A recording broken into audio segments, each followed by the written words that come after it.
Just get back to this issue of bipartisanship, I suppose, continuity in defence policy. I just want to play what you said on my program here on Sky News last November.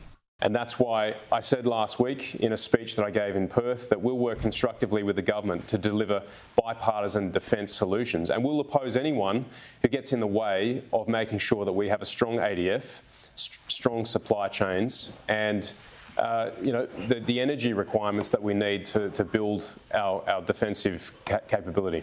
Andrew Hastie, are those days gone? You want continuity, of course, but you're starting to criticise the government for not putting their money where their mouth is. Are you looking to get away from bipartisanship on defence and make this a real issue of political debate?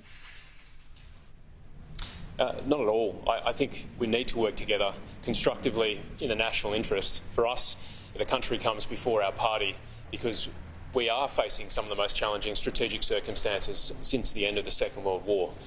But we're also the opposition, and in the Westminster tradition, that means we have to be robust in our questioning of government policy. And so whilst we worked very closely with the government to deliver AUKUS, and we're very supportive of that last month, but this Defence Strategic Review, it's got good language and it identifies a lot of the challenges, but there's no new money. And so, as I said on Monday, it was a bit of a magician's trick to release it on Monday, the day before Anzac Day, without any new funding at all. And we're going to call them out on that. And I'm going to do my best to direct the Minister for Defence to make the right changes, and in a hurry, because we haven't a moment to lose. There are probably two issues here, though. Obviously, money is short. We've got a debt crisis and big budget deficits around the country, so you've got to get the money from somewhere. But also the technology and expertise to develop what we need quickly enough. Are they both problems for us at the moment when we look at what we want to do with missiles and submarines and the like? We just have to accelerate our capability as much as the spending.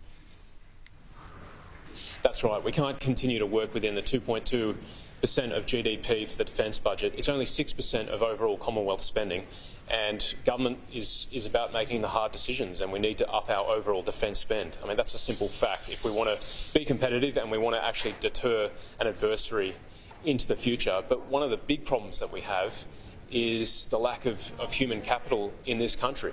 We're about to undertake the biggest nation-building project in the last 50 years or so, and it's not just an industrial project, it's also a technology project as much as it is a political project, because we need to maintain very close relationship with the US Congress.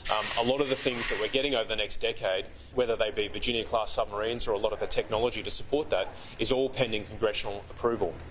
So there's a lot of work to do, and we need to be recruiting the best minds from around the world to come to Australia and help us work on this project so that it's delivered in a timely fashion. Spot on. We've got to get cracking. Thanks so much, Andrew. Always good to talk to you.